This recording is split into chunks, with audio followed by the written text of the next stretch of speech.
before she could reach her table. A wealthy family blocked her path. One sharp slap echoed across the room. The matriarch's voice cut through the music with a coldness that silenced even the string quartet in the corner.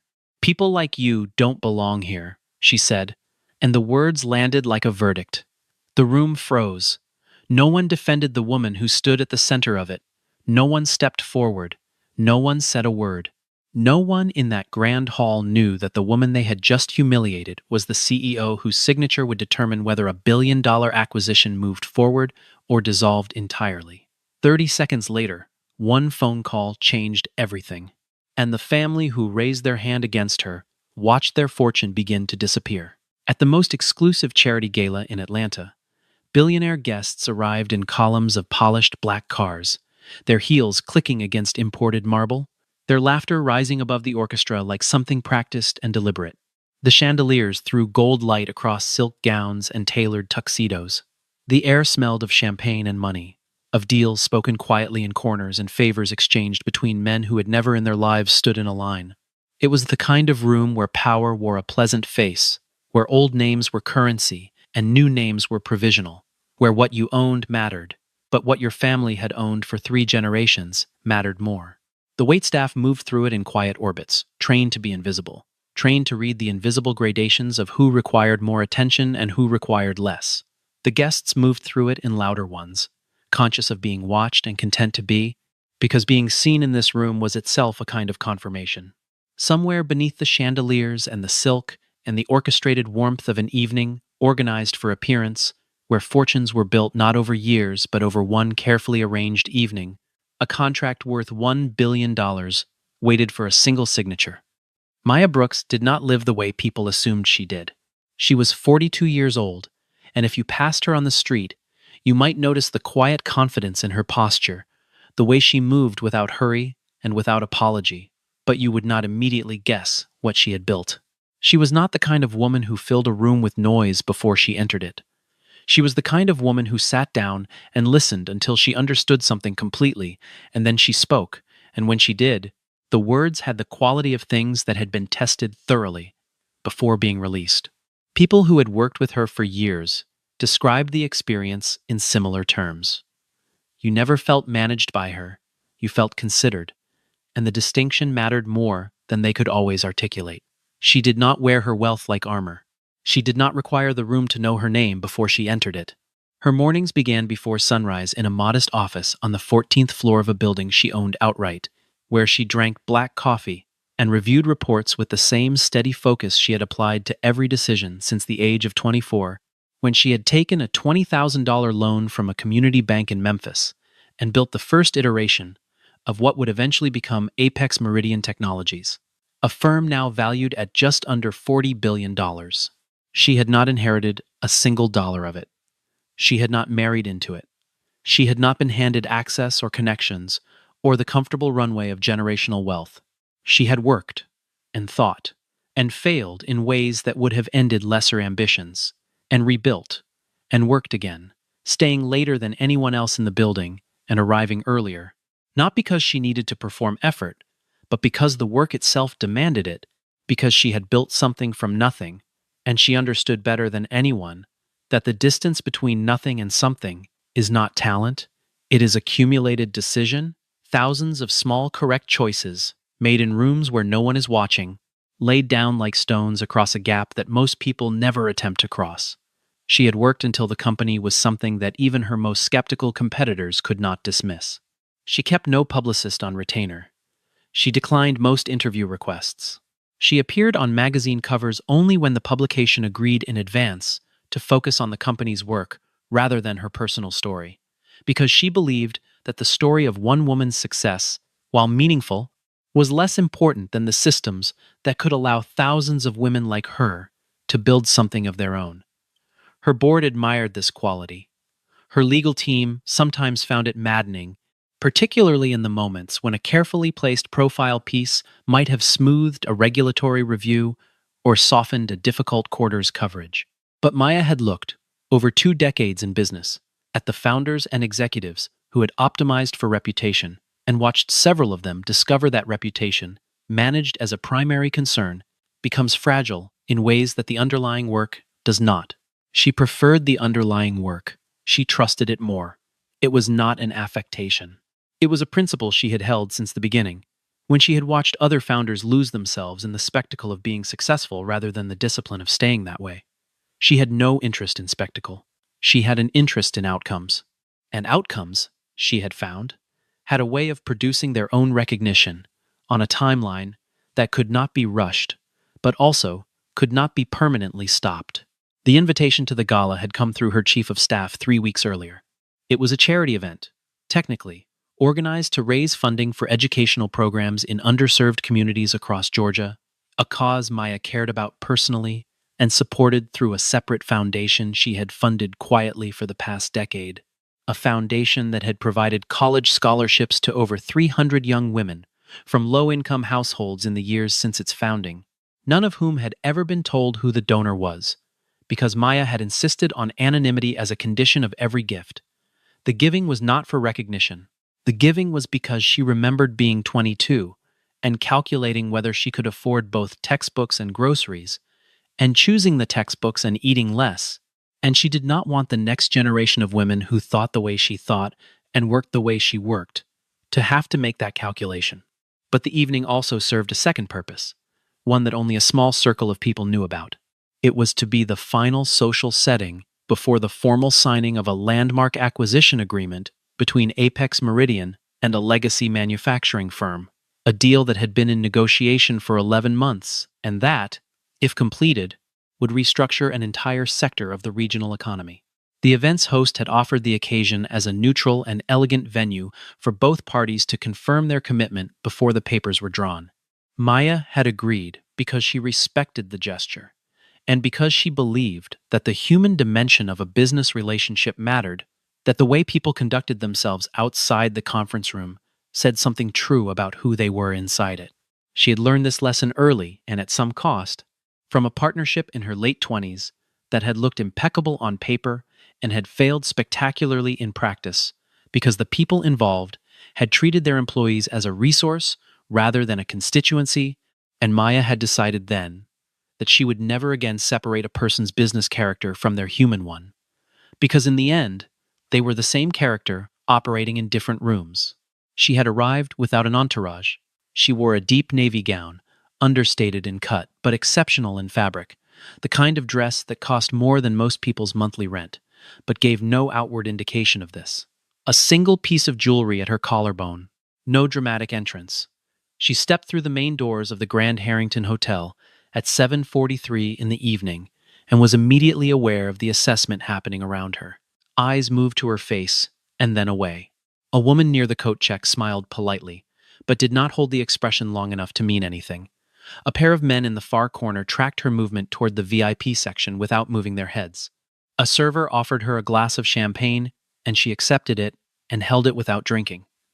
Moving through the room with the particular ease of someone who is comfortable being underestimated, who has learned over decades that the space people leave around you when they have decided you are unremarkable is actually the most useful space in any room, because in it you can observe everything while no one is observing you. Maya had spent her entire adult life entering rooms where people were deciding what category to place her in before she had spoken a word, and she had long since stopped finding it surprising. She simply moved forward, as she always did, and waited for the room to catch up. The Whitmore family had occupied Atlanta's upper tier of society for 3 generations, which in their estimation meant something permanent, something that could not be acquired or replicated by anyone who had not grown into it from birth. Richard Whitmore was 61 years old, the son of a man who had built a regional industrial firm in the 1980s on the strength of government contracts and fortuitously timed real estate acquisitions. Richard had inherited the company at 38 after his father's death, and had expanded it modestly in the years that followed, riding the infrastructure growth of the early 2000s and keeping the firm profitable through a combination of conservative management and the kind of political connections that came with 3 decades of charitable gala attendance, board memberships, and alumni association donations to the right institutions. He was not a visionary, he was a steward, and for a long time, that had been enough. He had been told by enough people, over enough years, that stewardship was itself a form of excellence, that maintaining what your father built was a worthy inheritance of its own, and he had come to believe it with the comfortable certainty of a man who has never had to interrogate a belief in order to hold it. He sat on 4 corporate boards. He gave appropriately sized donations to appropriately selected charities. He had shaken the right hands at the right moments for 30 years, and the result was a social position that felt, from inside it, like the natural outcome of good judgment. But the past 4 years had not been kind to Whitmore Industries. Supply chain disruptions had eaten into margins. A failed expansion into a new manufacturing segment had consumed capital that should have been held in reserve. 2 key contracts with state agencies had not been renewed. The firm's debt load had grown quietly, and then loudly, and then in a way that required a solution rather than a management plan. The $1 billion acquisition offer from Apex Meridian was not simply a business opportunity. It was the difference between the Whitmore family retaining meaningful control of the firm their grandfather had built and watching it dissolve through a series of increasingly desperate restructurings. Richard knew this. His legal counsel knew this. His CFO knew this. And yet the knowledge had not fundamentally altered how Richard moved through rooms or how he assessed the people in them, because for Richard, the crisis was financial, and the financial could be solved, and the social certainty that underpinned everything else remained, in his estimation, exactly where it had always been. The only person in the room who seemed not to fully grasp the gravity of their position, the one whose behavior might have revealed most clearly the depth of the family's miscalculation, was Victoria Whitmore. Victoria was 58 years old and had been the defining social presence of her family's public life for as long as anyone in Atlanta's charitable circuit could remember. She sat on the boards of 4 cultural institutions. She had chaired the Gala's planning committee for 6 of the past 9 years.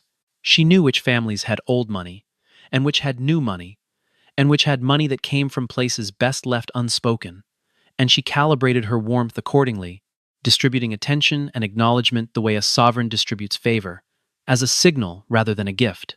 She had opinions about everything that mattered in the room she occupied, and the opinions were always delivered with a confidence that precluded revision.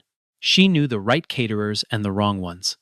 She knew which philanthropies were credible and which were social performance.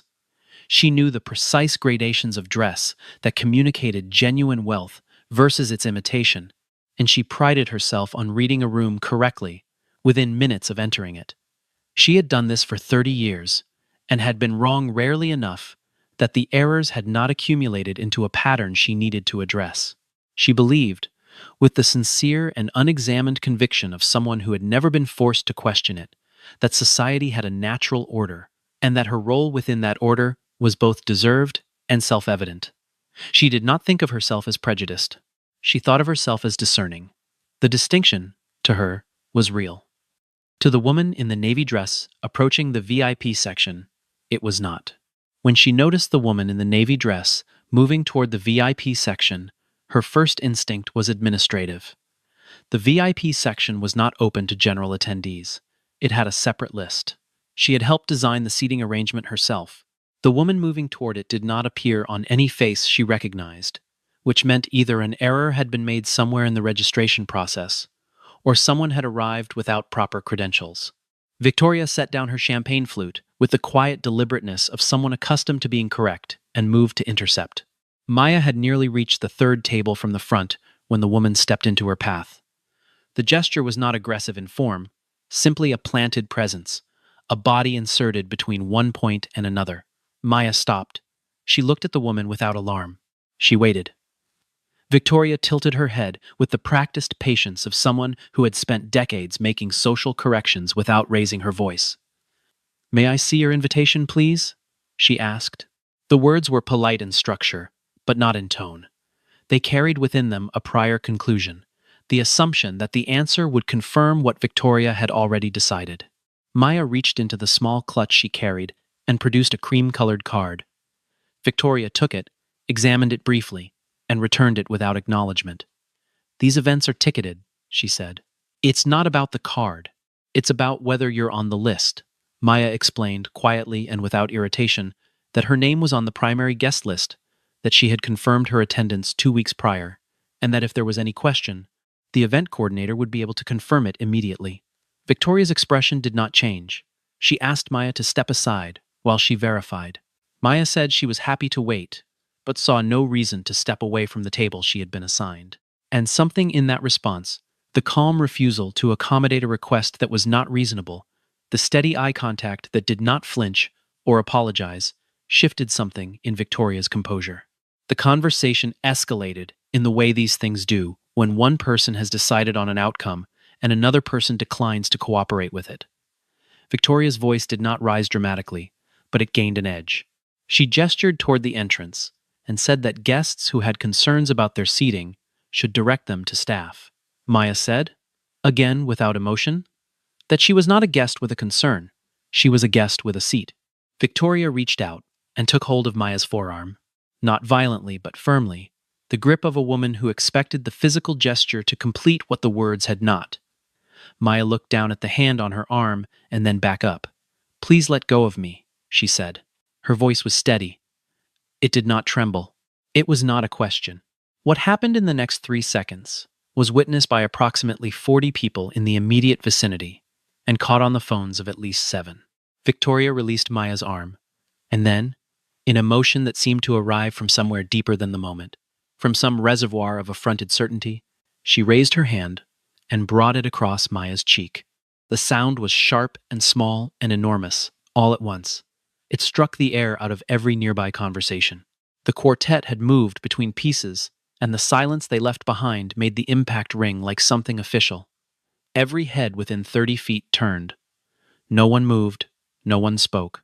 No one who was present in that moment would be entirely able to explain afterward why they did not act, except to say that they were stunned, and that by the time the stunning had passed, something had already shifted in the room that made intervention feel beside the point. Maya stood completely still. She touched her cheek with 2 fingers, not a gesture of distress but something almost clinical, as if she were confirming a fact. Her expression did not fracture. There was no visible anger. There was no visible hurt. She had been in rooms, over the course of her life and career, where things had been done to her and said about her that she had not deserved, and she had learned the discipline of not spending the moment of impact on a reaction, because a reaction in those moments costs you the one thing you have that the other person does not, which is clarity. She had learned to receive a blow and hold it, not suppress it, but contain it. The way you contain something valuable, carefully, so that it does not get wasted. There was only a stillness that was somehow more unsettling to the witnesses than any reaction would have been, because it suggested a person who had not been broken by the moment, but had instead placed it somewhere precise and intentional inside herself, where it would be used rather than wasted. Some of the guests nearest to her looked away. Some took out their phones, without fully deciding to. A server who had been approaching the table stopped 10 feet away and did not come closer. The person standing at the center of the stillness did not move. She did not look around for someone to confirm what had happened. She did not search the faces of the witnesses for solidarity or sympathy. She simply stood in the exact spot where the impact had occurred and breathed and let the room absorb what it had just done. Victoria, having completed the action, seemed briefly to expect something in return, some collapse or retreat or vocal acknowledgement that she had imposed order. When none came, she smoothed the front of her gown with one hand and turned slightly away, as if the matter had concluded. Her husband appeared at her elbow moments later, having navigated toward the sound from the other side of the room. He listened to her brief account with his head slightly lowered.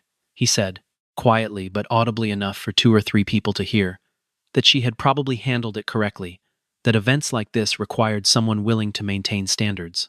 Maya heard this. She gave no indication that she had.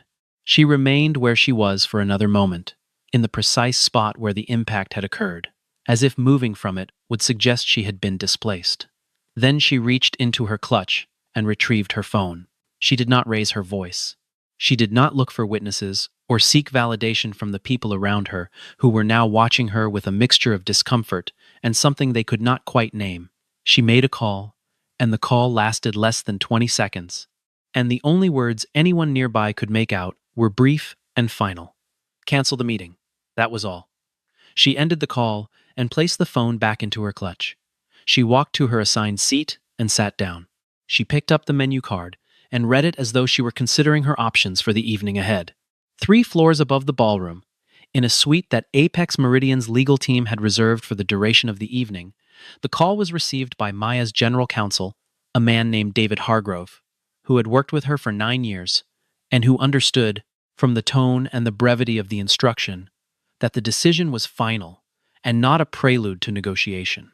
He had worked with Maya long enough to know the difference between her voice when she was considering something and her voice when she had already considered it.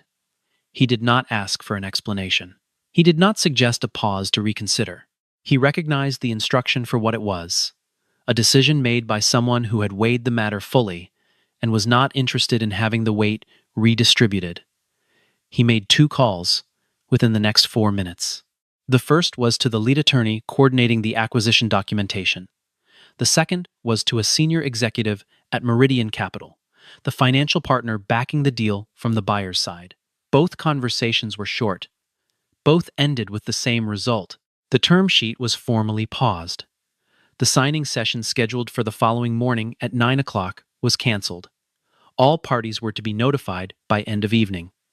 The deal, which had survived 11 months of complex negotiation, due diligence reviews, regulatory consultation, and the kind of patient structural work that only the most experienced dealmakers could sustain, which had required the goodwill and persistent effort of more than 40 professionals across multiple firms, which had been, until 70 minutes ago, the most certain thing on the calendar of every person connected to it, was gone.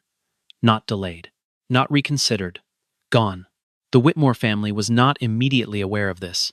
Richard was at the bar with 2 associates from the banking sector, discussing the morning's schedule with the mild pleasure of a man who believed the difficult part was already behind him. Victoria had rejoined a cluster of women near the floral installation, accepting a refreshed glass of wine and describing the earlier incident to them in the satisfied tone of someone who had just resolved an administrative inconvenience. Their son, James Whitmore, 29 years old and nominally listed as a junior executive at the firm, was in a conversation near the terrace that had nothing to do with business. The family moved through the first hour of the gala with the ease of people who believed themselves securely located within the world they had always occupied. The first sign that something had changed came from an unexpected direction. A man named Gerald Pierce, who served on the finance committee of the consortium backing the Whitmore acquisition, stepped away from a conversation near the back of the room after receiving a message on his phone. His face, which had been composed and pleasantly social all evening, underwent a change that people near him noticed without understanding. He excused himself and moved quickly through the crowd toward the bar where Richard was standing. He touched Richard's elbow. He leaned in. He said 3 words that Richard would replay in his memory for years afterward. "The deal's gone." Richard laughed first, the brief, involuntary laugh of someone who has misheard something and expects the correction to be immediate. Then he looked at Gerald's expression and stopped laughing. He asked what he meant. Gerald told him that the acquisition agreement had been formally paused as of 11 minutes ago, that the signing session had been canceled, and that the instruction had come from the CEO of the acquiring firm directly, by phone, from inside this building, during this event, within the last 20 minutes. Richard set down his glass. He asked who the CEO of the acquiring firm was. Gerald looked at him for a moment. Then he said the name, Maya Brooks. Richard's awareness of what had happened assembled itself slowly, the way the full significance of a collision takes time to arrive after the impact. He had been told, in the weeks leading up to this evening, that the final approval rested with the acquiring firm's CEO, a person whose name he had seen on documents, but whose face he had never connected to a person in a room. He had assumed, because he had never been given a reason not to assume, that this person would be represented tonight by counsel or a senior delegate, that CEOs of that magnitude did not typically attend events like this unaccompanied. He had formed, somewhere in the months of preparation, a mental image of this CEO that was assembled from the reputation and the deal structure and the way her team communicated, and the image had certain qualities, a certain configuration of authority and presence, and the woman in the navy dress who had stood alone in the doorway had not matched it, not because Maya had done anything to disguise herself, but because Richard's imagination had built something out of assumption rather than evidence. This was the most honest and devastating thing the evening had revealed to him.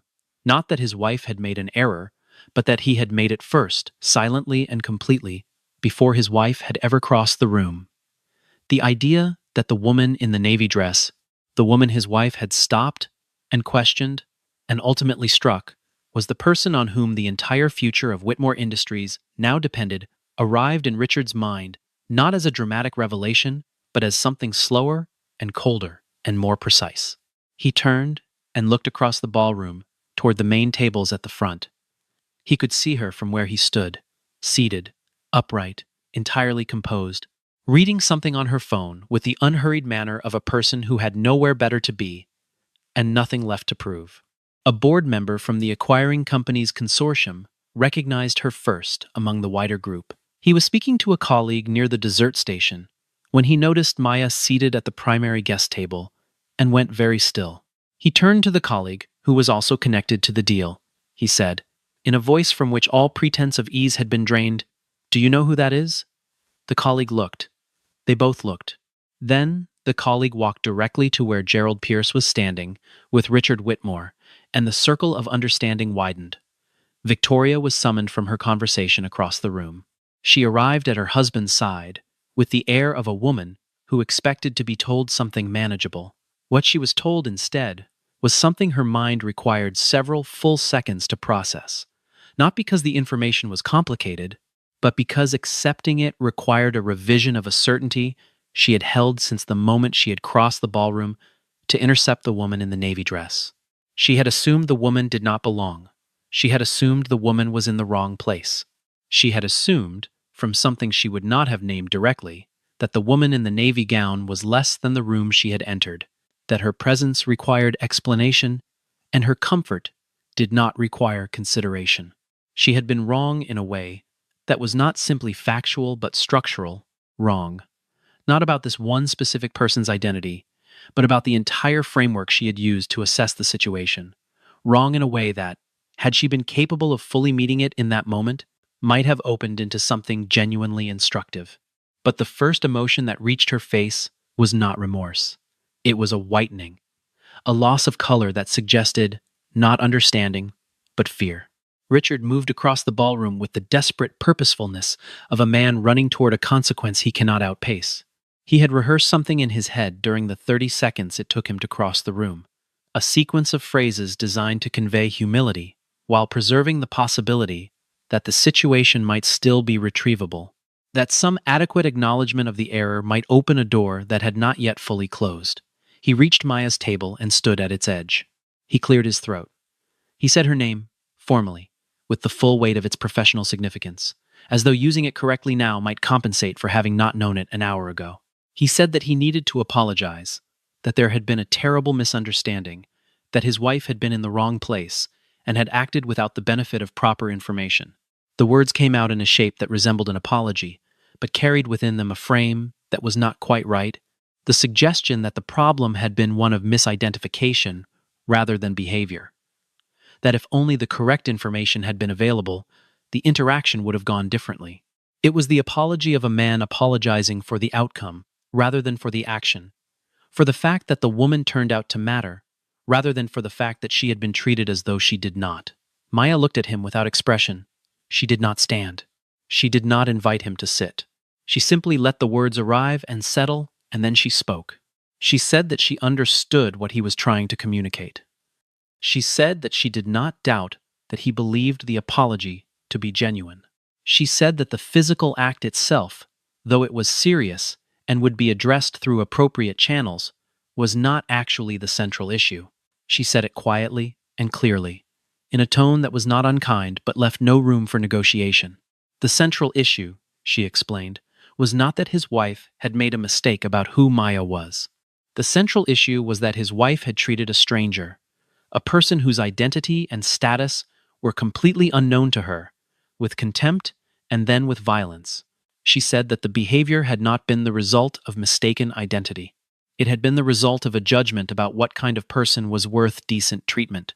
She said that if that was the character of the family's leadership, she could not in good conscience build a partnership of any kind on that foundation, because foundations are revealed not in the boardroom, but in the moments when no one important appears to be watching. Victoria had followed her husband across the room and stood a few feet behind him, listening. She attempted once to insert a clarification, a sentence that began with the words, "What you have to understand." Maya looked at her briefly and returned her attention to Richard. Around them, the circle of eavesdroppers had widened. Guests who had been pretending not to listen were no longer pretending. The string quartet was playing something low and ambient, but the music had lost its ability to provide cover. Maya finished what she had to say with a single sentence that was delivered not for the room, but for Richard specifically, in the tone of someone stating a policy that had already been put into effect. "If this is how you treat strangers," she said, "I cannot trust you with $1 billion partnership." Then she looked back down at the menu card on the table in front of her, and the conversation was over. The formal consequences began arriving before midnight. The legal team for Meridian Capital sent a notice to Whitmore Industries Council confirming the suspension of the term sheet and withdrawing the offer of acquisition pending an unspecified review. The banking consortium that had been prepared to finance a portion of the deal notified its partners by morning that it was revisiting its position. By the following afternoon, the story had moved through the private communications of enough people in Atlanta's business and finance community that it had the character of something already known rather than newly discovered, a thing that people referenced with the confidence of those who had been present, even when they had only been told. Some of those who had actually been present at the gala confirmed the basic facts when asked. One or two of the phone recordings circulated in limited fashion. None of this was coordinated by Maya or anyone connected to her. It simply moved the way true things move in small and concentrated circles. Not because anyone pushed it, but because it had the weight of something that resisted compression. A fact too concrete to be softened into rumor. By the morning of the second day, the story had reached two business journalists who covered Atlanta's corporate sector. Neither published anything immediately. They made calls. They confirmed sources. They asked for comment. Whitmore Industries' communications team, caught without a prepared response for a situation their crisis plan had not anticipated, issued a statement describing the evening's events as a personal misunderstanding between private individuals and emphasizing that the firm remained committed to finding strong partnership opportunities. The statement did not use the word slap. It did not mention Maya by name. It did not work. Two institutional investors contacted the firm's investor relations department within 36 hours to ask questions whose subtext was clear, even when the words remained professionally measured. The firm's board convened an emergency call on the morning of the third day. The tone of that call, by the accounts of two people who were present for it, was unlike anything the board had experienced in a decade of quarterly reviews. Richard spent the 72 hours following the gala in a state that those who knew him well would later describe as something adjacent to grief, not for the lost deal specifically, though the financial implications were severe, but for the version of himself and his family that the night had permanently reclassified. He had believed, without ever quite articulating it, that the family's position in Atlanta's social and business landscape was the product of merit and longevity in equal measure, that they had earned their standing not only through inheritance, but through the quality of their conduct. He had sat in rooms for 30 years, listening to people describe his family as pillars, as examples, as the kind of institution the city had built itself around, and he had received those descriptions, the way you receive any truth you have never been given reason to question, gratefully and without examination. The gala had not simply cost him a contract. It had cost him a story he had told himself for 61 years, and it had done so in a room full of people who had also heard that story and who were now, quietly and irrevocably, revising it. The stock implications were direct and unwelcome. Whitmore Industries was publicly traded on a regional exchange, and while its share price had been under pressure for months, the withdrawal of the Apex Meridian acquisition sent it to a level that triggered automatic reviews by two institutional holders. Within a week, one of the firm's largest institutional shareholders reduced its position. The CFO delivered a report to the board that was candid in ways that earlier reports had managed to avoid being. The firm would need to explore alternative restructuring paths. The paths available to them were narrower and less favorable than the one that had been withdrawn. Victoria did not speak publicly about what had happened, but those who knew her reported that the silence was not peace. She had built an identity on the certainty of her own discernment, on the belief that her judgments about people and situations were accurate and appropriate, and that accuracy had collapsed in a single evening in a way that no private recalibration could fully address. She had been wrong, and she had been wrong in front of everyone, and the wrongness had not been small or abstract. It had cost her family its future in the most concrete possible terms. She was not, by any account, a woman incapable of reflection. But reflection requires a willingness to look directly at the thing you have done rather than at the circumstances that preceded it, and that willingness arrives on its own schedule, in its own time, and sometimes not at all. What Victoria experienced in the weeks and months following the gala was more accurately described as reckoning than reflection, the slow, unwilling encounter with the fact that the certainty she had trusted had been wrong in a way that mattered, and that the price of that wrongness had been paid not only by her family, but by a woman who had done nothing to deserve it, except be present in a room where someone had already decided what she was. Maya addressed the events briefly. Once, in a meeting with her senior leadership team approximately 10 days after the gala, she did not dramatize it. She did not frame it as a victory.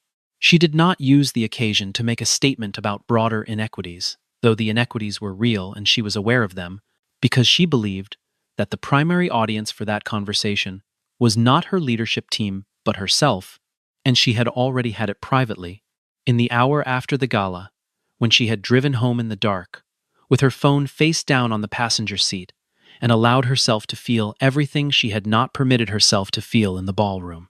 She said only that the evaluation of a potential partner is never limited to financial documentation, and that character reveals itself when no one important appears to be watching.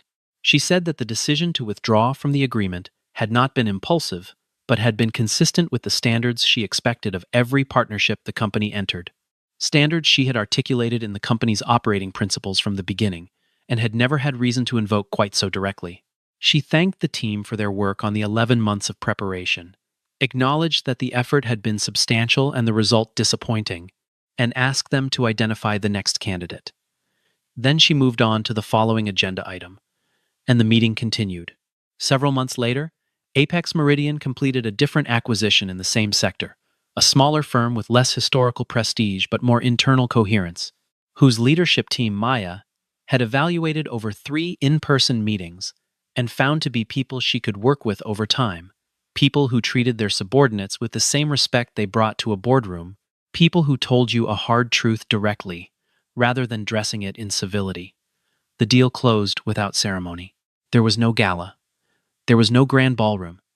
There was a conference room on the 3rd floor of a building in Marietta, a signed set of documents, a brief handshake, and then everyone returned to the work.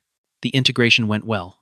The firm's quarterly reports in the year that followed reflected the benefit of it, and Maya read those reports each quarter with the particular satisfaction of someone who had built something real on a foundation she had chosen carefully, rather than accepted by default. Whitmore Industries completed a restructuring that was, by all external accounts, handled competently under the circumstances, though the terms were significantly less favorable than those the Apex Meridian offer would have provided. The family retained nominal control of the firm, but at a reduced ownership percentage and with a new board structure that limited their unilateral authority. Richard made several public appearances in the months following, in which he said the right things about the firm's resilience and future direction. He was believed by some. There was a final meeting between Richard Whitmore and Maya Brooks, arranged through mutual professional contacts approximately 8 months after the gala, in a conference room at a neutral law office in Midtown Atlanta. Richard had requested it. He had said, through the intermediary, that he wanted only to speak with her directly, without legal agenda, without any expectation of a business outcome. Maya had agreed, because she believed in closure and did not believe in unnecessary distance between people who had been consequentially connected, and because she had learned that unfinished conversations have a way of occupying space in your attention that could be used more productively. She was not afraid of the meeting. She was not angry going into it. She was simply present, the way she was present for every meeting that required her full attention. which was every meeting she agreed to take. They sat across from each other at a small table. There was water. There was no one else in the room. The absence of lawyers and intermediaries was something Richard had specifically requested, and Maya had respected the request because she understood that he was trying to say something that could only be said without an audience, and she was willing to give him the space to say it. Richard said that he had spent 8 months trying to understand what had happened and what he should have done differently, not only that evening but in the years before it, in the habits of thought and the patterns of assumption that had made it possible for his wife to act the way she had and for him to briefly defend her. He said that he wished they had met under different circumstances. He said it plainly, without performance. It was the most honest thing Maya had heard from him. Maya looked at him for a moment. Then she said, "We did meet correctly. Your family simply showed me the truth." She said it without malice and without satisfaction. She said it the way a person states something they have thought about carefully and arrived at honestly. Richard nodded. He did not argue with it. They sat quietly for a moment, in the way that people sometimes sit when everything that needed to be said has been said, and the remaining time is simply acknowledgement. Then Maya stood. She extended her hand. He shook it. She collected her folio from the table and walked out of the room, through the corridor, and into the elevator, and out of the building into the September afternoon light, where the city moved around her in its ordinary way, indifferent and continuous and full of the next thing. She did not celebrate what had happened to the Whitmore family. She took no particular satisfaction in their reduced circumstances, because the goal had never been to reduce them. The goal had been to protect something she had built over 20 years from the corrosive influence of people who did not understand that power was not the same as character, that money was not the same as integrity, that the confidence to slap a stranger in a ballroom full of witnesses was not strength, but its precise opposite. She had seen enough of the world to know that institutions built on contempt eventually collapsed under their own weight. She had not needed to collapse the Whitmores. She had only needed to step back and allow the structure they had built to bear what it could not bear. The slap had lasted 1 second. She had felt it in the moment. The sharpness of it, the indignity, the public nature of the thing, the particular quality of being harmed in a room full of people who chose not to see it. There was a specific texture to that kind of harm. When it happens in plain sight, and the witnesses organize themselves around their own discomfort rather than yours, when you are simultaneously at the center of the room and entirely alone in it, she had felt all of it, and she had held it, and she had converted it into a decision that took 11 months of work, and placed it with careful precision in a moment when its weight was exactly correct. She had not wasted it on anger. She had not wasted it on a scene. She had simply understood, with the clarity that comes from a lifetime of being underestimated, that the most powerful thing she could do was to remain exactly who she was and allow the room to discover, in its own time, what that meant. She had built a company worth $40 billion by understanding that the work speaks last and longest, that the people who dismiss you loudest at the beginning are often the ones who have to account for you most thoroughly in the end, and that the only response to being told you do not belong in a room is to keep building until the room is yours. She walked back to the office that afternoon and worked until 7. She had a meeting at 8 the following morning that she was looking forward to. There were things to build. There were always things to build. She had spent 20 years understanding that the work itself was the answer to every question about whether she deserved to be in the room, and she had no intention of stopping now. The gala would become, in time, a story people told in business school, an illustration of something about character and consequence that professors would use to make a point about the hidden costs of contempt. Maya would not be the one telling it. She did not need to. The facts had their own momentum, and she had learned long ago that the most powerful thing you can do in a world that underestimates you is not to fight the underestimation, but to outlast it, to build something so clearly real, so plainly substantial, that eventually even the people who most wanted to dismiss it could not find the vocabulary to do so. That was what she had built. That was what she continued to build.